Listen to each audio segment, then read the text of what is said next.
New little camera setup. What we think? What we thinking? It's been a little minute. It's been a little minute, unfortunately, since I've been here on this channel. Um, but of course, had to get back on to discuss some NBA finals. At least get a video off before the finals start on Thursday. I'm recording this on Tuesday night. It'll probably be out on Wednesday, hopefully. But I hope y'all have been enjoying playoff basketball as much as me. I've had a blast with it. It's been really entertaining and unforeseen in a lot of ways. Where one of the teams that we see in this NBA Finals, at least, is kind of came out of nowhere. Talking about, of course, the Indiana Pacers.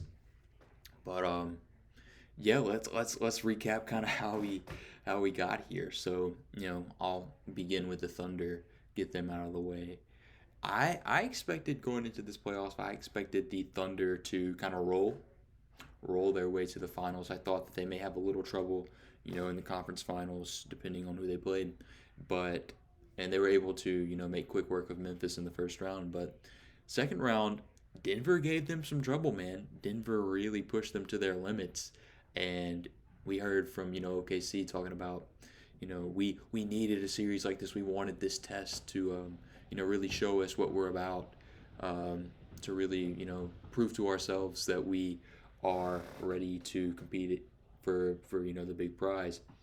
And you can choose to believe that or not, but they were kind of pushed to their limits in that series, and it went the distance. But ultimately, in Game 7, they just proved to be way too much for Denver, especially on the defensive end.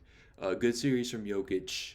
Um, Pretty good series from guys like Christian Brown. Jamal Murray had some good moments. Aaron Gordon had a really good series, of course, with the Game 1 game winner, one of the um, biggest moments of this playoffs.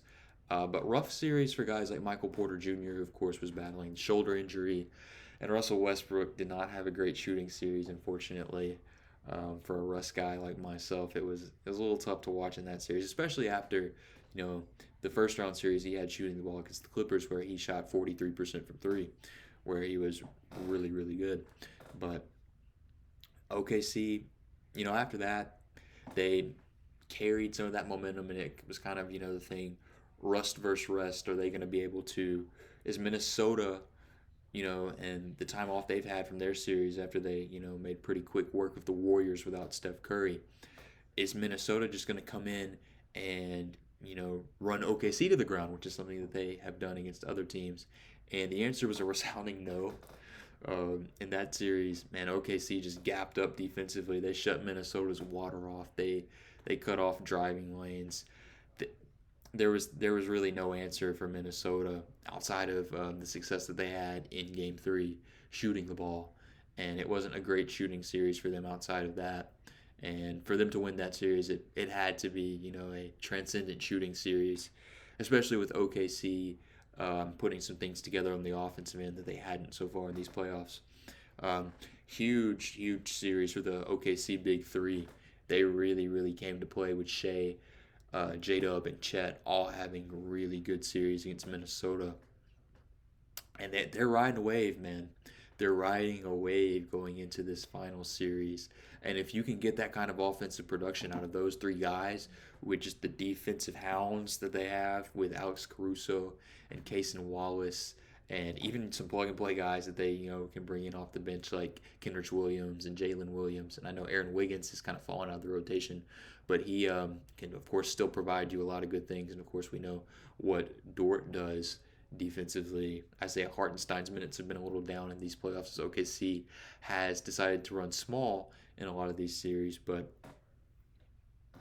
man, they're by committee defense, their system, their positional length, and just defensive positioning. Man, they're the best, hands down. They are the best passing lane defense I have ever seen. Ever seen. That's not hyperbolic. The way that they turned Minnesota over in that game 5, they forced I think 21 or 22 turnovers in that game, but it seemed like in that first half every other possession was a live ball turnover with somebody getting a steal in a passing lane or just straight up ripping a guy, which they do, which is just something that they do. And so, shifting to the Indiana Pacers, it's going to be very interesting to see, can the Pacers remedy some of the things that OKC has been able to do to basically everybody else up until this point. And the great thing about the Pacers so far has been they have not turned the ball over very much. Their offense has been really, really solid themselves. They've been the best shooting team in these playoffs. They've had pretty much every single one of their role players be like a top 10 shooter in these playoffs so far by percentage. I know Andrew Nimhard had a really bad shooting series against the Knicks, but against the Bucks and the Pacers, he was fantastic, and he made up for his lack of shooting in that Knicks series. By the way, he guarded Jalen Brunson, holding him to 38% shooting from the field and 30% from three when being guarded by Nimhard. Of course, Aaron Nesmith. What we saw from Aaron Nesmith in that game one against the Knicks, from like a role player that's not named, like, I don't even know if some of you would like consider Klay Thompson a role player, but I've not seen that kind of role player shooting just inferno ever.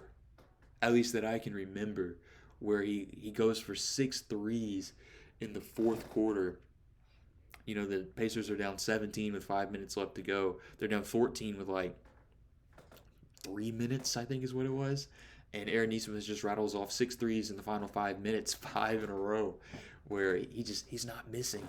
He's just not missing. And of course, Tyrese Halliburton hits the big shot in that game. He's been so amazing in these playoffs, especially in the clutch.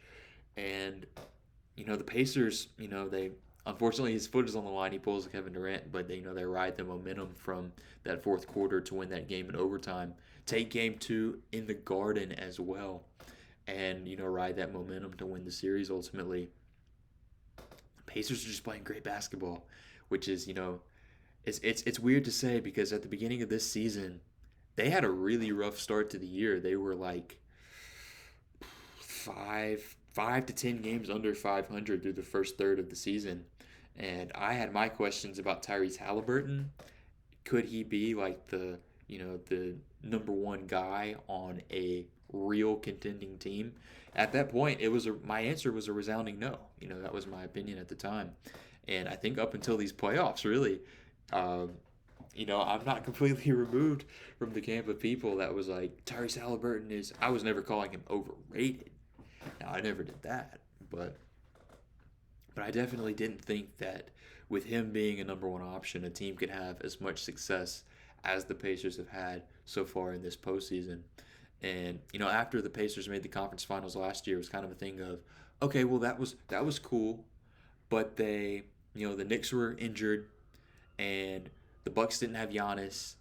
And you can say some of the same things this year if you really want to. You can nitpick like you can with basically any team in any playoff run.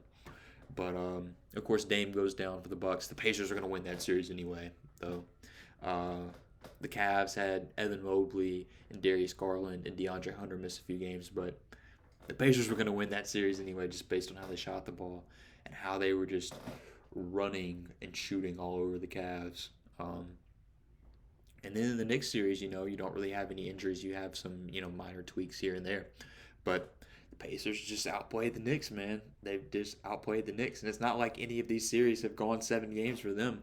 They've disposed of all of these teams in 6 games or less. They disposed of the Bucks and the Cavs in 5 games before disposing of the Knicks in 6. So their run, man, has been really impressive.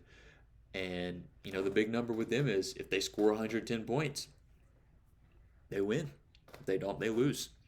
And so, getting into some of this, talk about finals matchups here, with the amazing defense that OKC plays, Indiana is going to have to be very creative in how they run their offense. I think that they have like the stylistic, I don't know if I can even call it an antithesis, because I don't know if there is an antithesis for what OKC does offensively.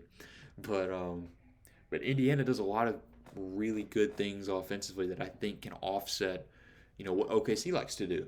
OKC likes to speed you up. Indiana plays sped up. They don't turn the ball over very much. OKC thrives off of turnovers. They've knocked down their 3-point shots, which is something that OKC has been willing to live with from a lot of guys up until this point. So I think the recipe is there for the Pacers to have some success in this series. With that being said, though, if you just look at it kind of like matchup for matchup, player by player, advantage is OKC pretty much everywhere, especially at the point guard position. As great as Tyrese Halliburton has been, Shai Gilgeous-Alexander has been unreal, especially lately in the playoffs. As long as his shot has started to go down, at least at an average level, he has really started to play to the level that he played in the regular season. And that team is, when he's doing that, that team is pretty much unbeatable, especially if you're getting good production from guys like J Dub and Chet as well. But talking about player matchups, I expect Andrew Nembhard to be guarding Shai at least to begin this series. I think he'll see some different bodies throughout the series, but Andrew Nembhard will be the primary defender. They're both Team Canada guys.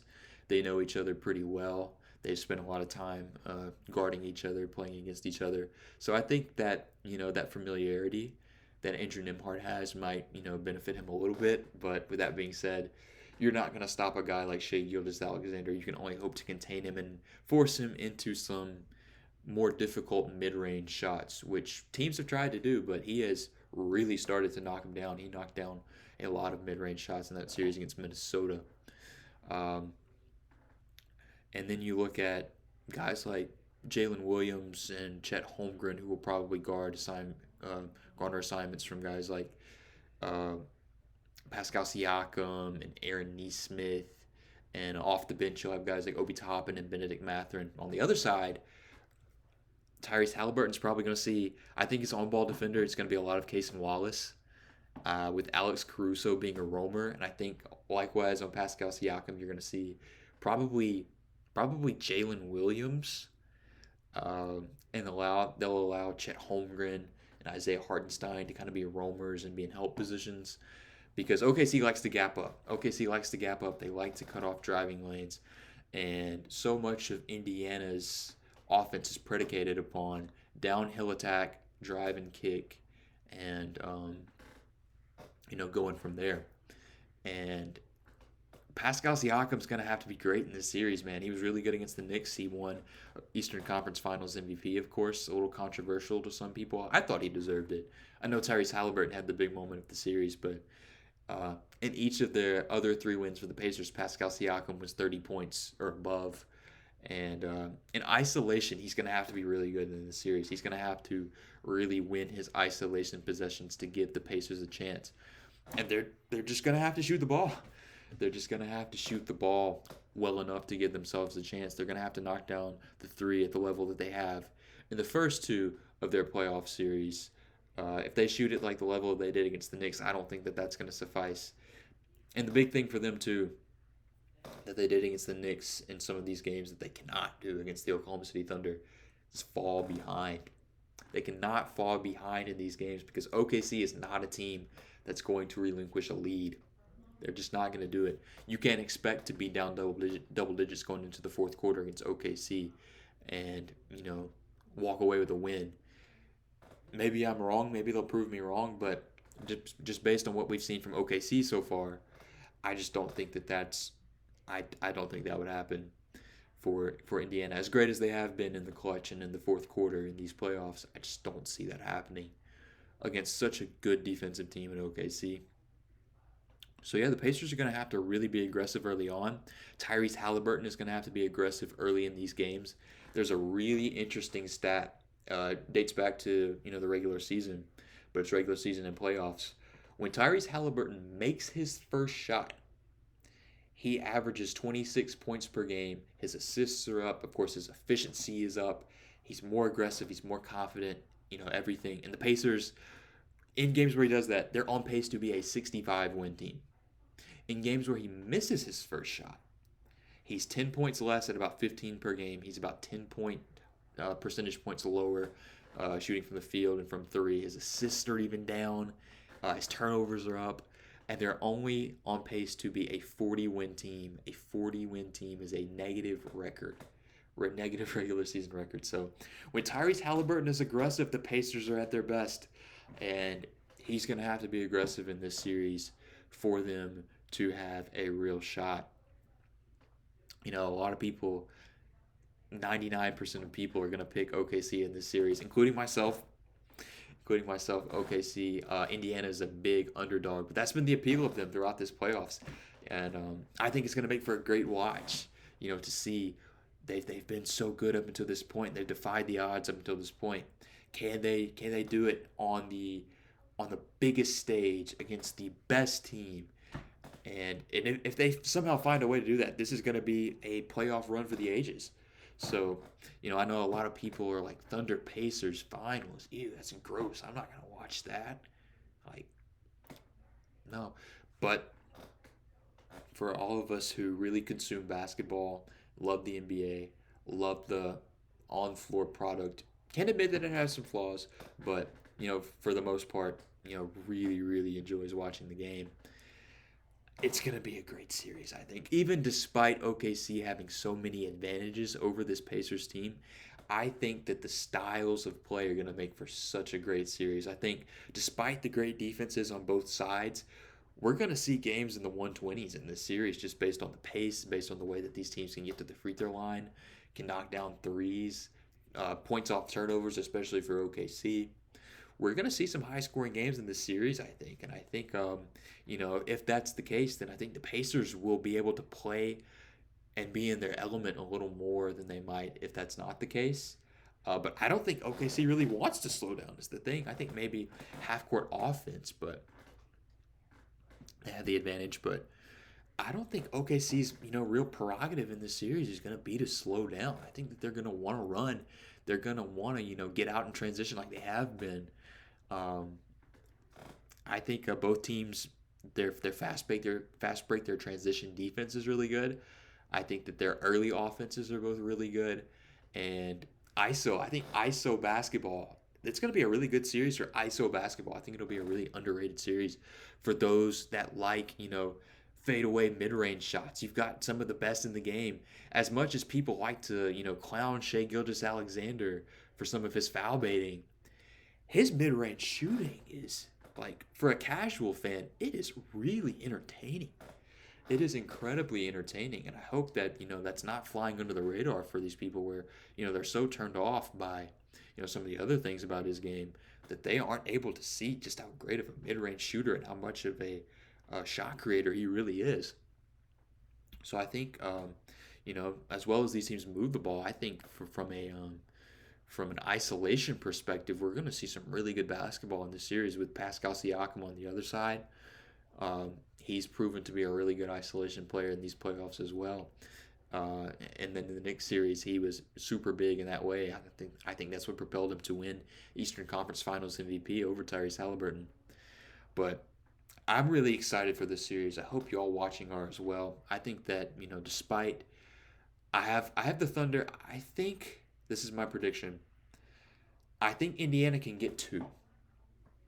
It's going to be incredibly hard to win at OKC, but if they can steal one of those first two at OKC, I think that they can lengthen the series to six. I don't think this series can go seven. If the Thunder win the first two games, I think it's five. I think that it could be a sweep too.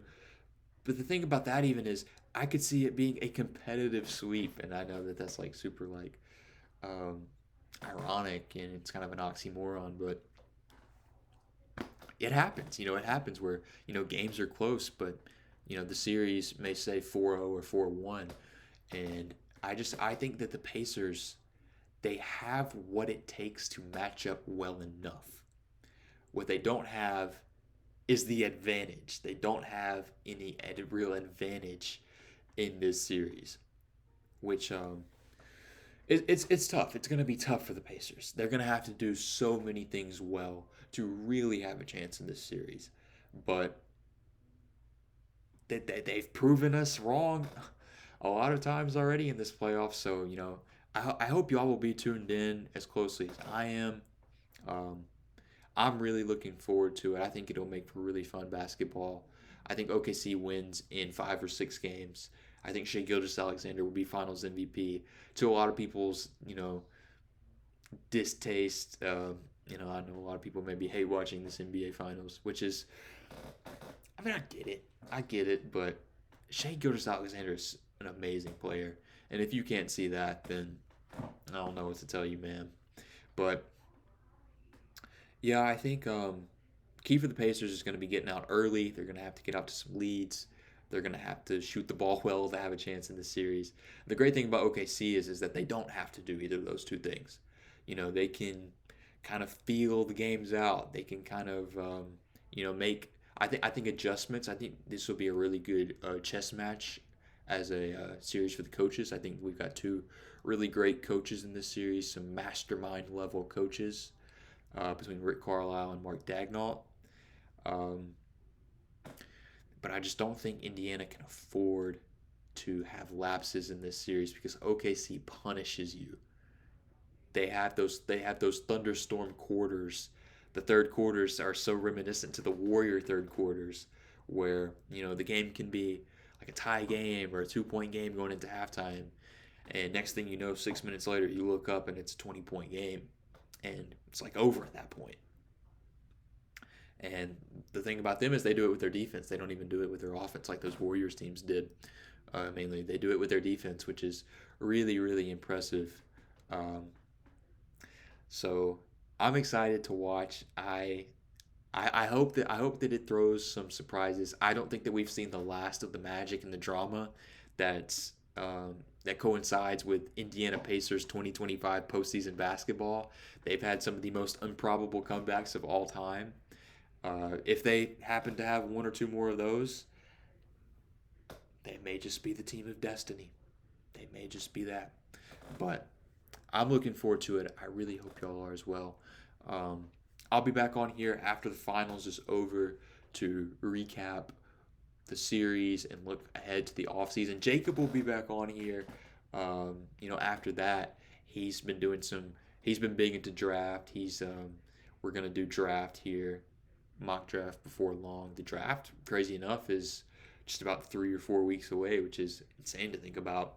But yeah, expect some good things here in the future. I know that unfortunately, I was on a little longer of a hiatus than I wanted to be. Missed a lot of great playoff action, but we're here and looking forward to the finals. So I hope y'all are as well. Hope y'all are doing good, enjoying the warm weather, enjoying your summer, and yeah, I'll check in with y'all here in probably about a week or two after the series is over, and we'll talk then. Peace out.